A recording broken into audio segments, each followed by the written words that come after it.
Hi, the next video I'm going to give discusses what's been recently happening with Nikon, Canon, now Panasonic. It seems like there's a full frame, full court press going on by all the camera manufacturers. And I'm just trying to figure out if that would be right for me. The type of photography I shoot, I don't necessarily need to have a full frame. I need something fast. I'm also retired, so I'm not sponsored by any camera company, or I'm not working professionally at this time. I did work professionally for about 40 years. And the prices of these cameras, I think, are excessive for someone that's not doing it on a professional level.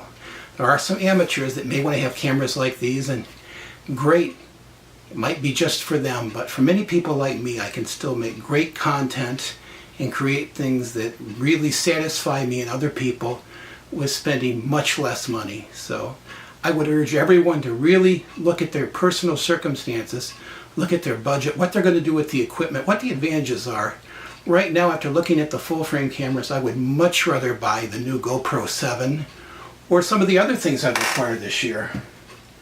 This is one of the really great things I'm going to do a review on. It's the WD SSD drive. I bought the 250 gigabyte.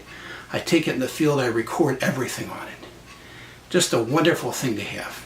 I can put my drone SD cards in here.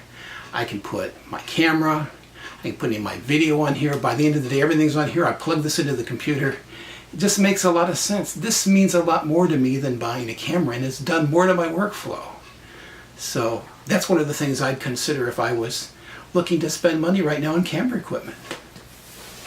Or one of the other things here that I've really found very useful is this Samsung SSD drive. It's 500 gigabytes.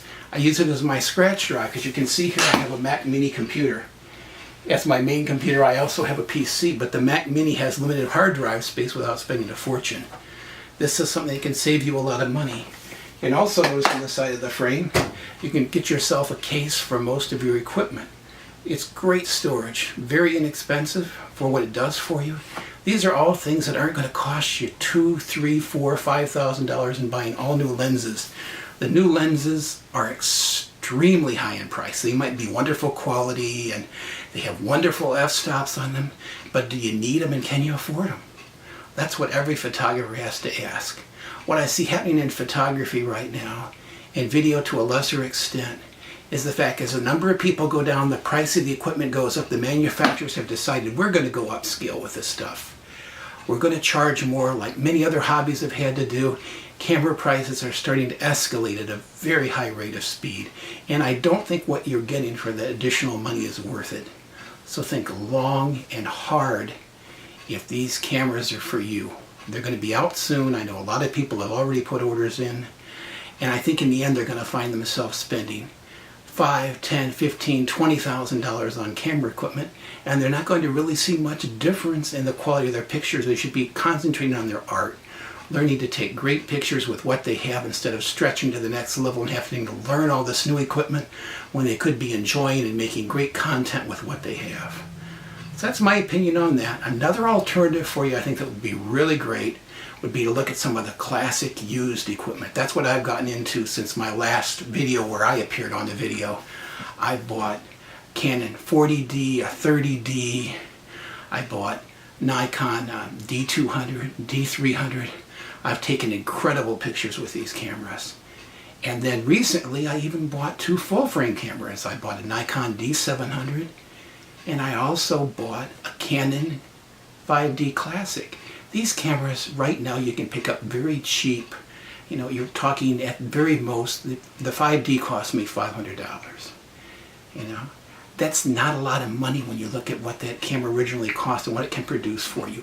Yes, they're not the highest megapixel cameras. They don't have the best low light performance that's current. But do you need that? Put your money where you need it versus where other people say you should put it. Decide what you need. You are the best judge of what you're going to do with your photography, not somebody else on YouTube or a camera company that puts things out to make money. Do what makes you happy. That's what's important. So that's my video for today. I'm going to try to get back with some more videos now. You can see by my office here, I'm getting things established a little bit better than I did before. I've also been exploring the world of droning. I recommend any photographer If you're going to spend money right now, look at getting a drone. When you get up above landscapes and other things, you can show things like you've never shown them before. You can go back to a location and discover things that are just incredible that don't show up from the ground. So have a great day. Enjoy your photography and forget about the money. Use what you've got and you're going to be incredibly happy with your results. Bye-bye.